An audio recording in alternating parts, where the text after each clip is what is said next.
184H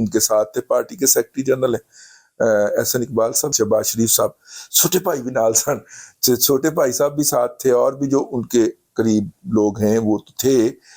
لیکن اس میں جو ایک نئی بات تھی وہ یہ تھی بشیر میمن صاحب، وہ جو ڈی جی ایف آئی اے نہیں ہوتے تھے، وہ جن کے ڈی جی ایف آئی ہوتے میں چکیا گیا تھا، ٹھیک ہے، وہ بشیر میمن صاحب جو ہیں وہ ظاہر ہے وہ ریٹائرمنٹ ہو گئی ہوئی ہے، ان کا وہ ٹائم بھی پورا ہو چکا ہوا ہے جس کے بعد وہ سیاسی سرگرمیوں میں حصہ لے سکتے ہیں. تو وہ سیاسی سرگرمیوں میں وہ مطلب کہ کوارڈینیٹر بھی رہے، جو نواز شریف صاحب کی استقبالیہ کمیٹی بنی تھی اور ٹرینیں بھی بھر کے وہ کراچی سے لے کے آئے شرکت کرنے کے لیے. تو وہ جو ہیں ان کی ملاقات ہے، ان کی ملاقات کی ایکسکلوسیو تصویر بھی جاری کی گئی سوشل میڈیا کے اوپر. اور اس کا مطلب کیا ہے ان کی ملاقات؟ آپ کو شاید اس بات کا علم ہو کہ بشیر میمن صاحب جو ہیں ان کی جو زمینیں ہیں اندرون سندھ، اور جو کہ ان کی آبائی زمینیں ہیں والد صاحب کی طرف سے ملی ہیں، اور چونکہ والد صاحب بچپن میں ہی اللہ کے پاس چلے گئے تھے تو ان کی والدہ ان کو چھوٹے چھوٹوں کو پالا اور وہ زمینوں کی لک آفٹر کرتی رہی. تو وہ زمینیں جو ہیں وہ اس زمین سے ملحقہ ہیں جو کہ آصف علی زرداری صاحب کی زمین ہے، ٹھیک ہے. اور وہ جو ہیں وہ آج بھی تایا حاکم علی زرداری کہہ کے مخاطب کرتے ہیں. بشیر میمن صاحب سے اگر ملاقات ہو تو وہ ان کو اپنا انکل قرار دیتے ہیں، حاکم صاحب کو، بلاول کے دادا کو، آصف زرداری صاحب کے والد کو. تو ان کی زمینیں آپس میں ملی ہوئی ہیں، اور جو ہمسایوں کے حقوق ہوتے ہیں وہ بھی ادا ہوتے ہیں. اور بشیر میمن صاحب جو ہیں مطلب کہ ان کے بھائی جو ہیں میرا خیال الیکشن بھی لڑتے رہے ہیں، شاید کبھی جیتے بھی ہوں لیکن ہارے بھی ہیں تو رسپیکٹیبل طریقے سے 50-60 ہزار ووٹ لے کے ہارتے رہے. تو وہ جو ہیں وہ اندرون سندھ سے، اور سندھ میں پارٹیوں کی کمپوزیشن جو ہوتی ہے وہ بڑی عجیب و غریب ہوتی ہے نا، کہ آپ کو پارٹی کا سربراہ جو ہے وہ اندرون سندھ سے لینا ہوتا ہے، اور جو پارٹی پروونشل چیپٹر کی بات ہو رہی ہے لیکن کراچی کو بھی آپ مس نہیں کر سکتے، تو ساتھ میں پھر سیکرٹری جو ہے وہ آپ کراچی سے لگائیں گے. لیکن بہرحال ان کی بشیر میمن صاحب جو ہیں ان کو نا میاں صاحب کے ساتھ ان کی ملاقات کی ایکسکلوسیو تصویر اور فوٹیج جاری ہونا اس امر کی نشاندہی کر رہا ہے کہ اس دفعہ شاید میاں نواز شریف صاحب جو ہیں وہ سندھ کا رخ کر ہی لیں، کیونکہ پہلے تو ان پہ الزام لگتا ہے نا کہ ان کی زرداری صاحب کے ساتھ کوئی انڈرسٹینڈنگ ہے، کوئی معاہدہ ہے، کوئی ڈیل ہے، کہ زرداری صاحب کہتے ہیں میں پنجاب میں پیپلز پارٹی ریوائیو نہیں ہونے دوں گا اور آپ نے سندھ کا رخ نہیں کرنا. تو یہ انہوں نے اپنے جو راجواڑے ہیں وہ بانٹے ہوئے ہیں. لیکن اگر بشیر میمن صاحب کی ملاقات اہتمام کے ساتھ اس کی تصویر جاری ہوئی ہے تو یہ انڈیکیٹ کرتی ہے کہ میاں صاحب کی الیکشن مہم جو ہے وہ کدھر سے ہونے جا رہی ہے. لیکن پہلا جلسہ انہوں نے مانسہرہ میں ہی رکھا ہے، ٹھیک ہے. تو دیکھیے بہرحال میاں نواز شریف باہر نکل آئے ہیں، ان کی سیکیورٹی کو بہت سارے تھریٹ ہیں جن کا میں وقتاً فوقتاً تذکرہ کرتا رہتا ہوں، لیکن یہ ہے کہ وہ باہر نکلے ہیں، اور ایڈوائز ان کو یہی کی گئی ہے کہ جہاں پہ میاں نواز شریف جائیں گے وہاں پہ شہباز نہیں جائیں گے، اور مریم بھی وہاں کو اوائڈ کریں گی، کیونکہ مطلب کہ وہ تقریب کاروں کے ہاتھ کوئی موقع نہ آ جائے اس طرح کا ڈیمیج کرنے کا. تو بہرحال دیکھیے اب کیا ہوتا ہے.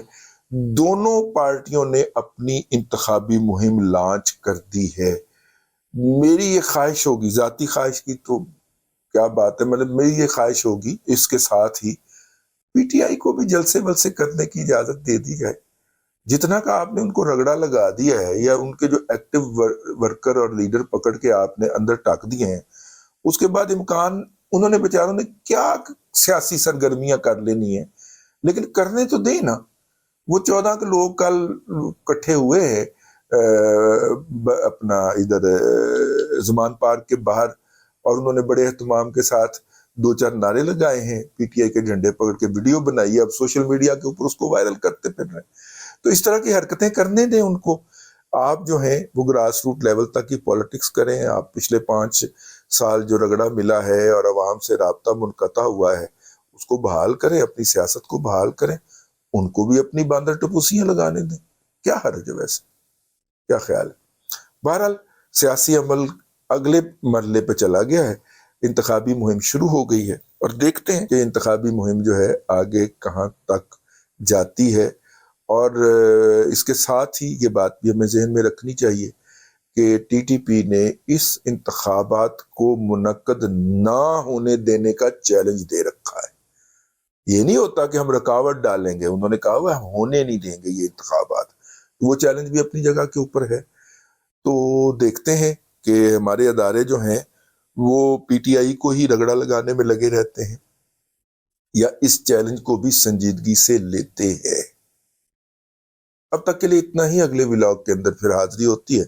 اللہ تبارک و تعالیٰ آپ کو آسانیاں عطا کرے اور آسانیاں خلق خدا میں تقسیم کرنے کی توفیق عطا کرے۔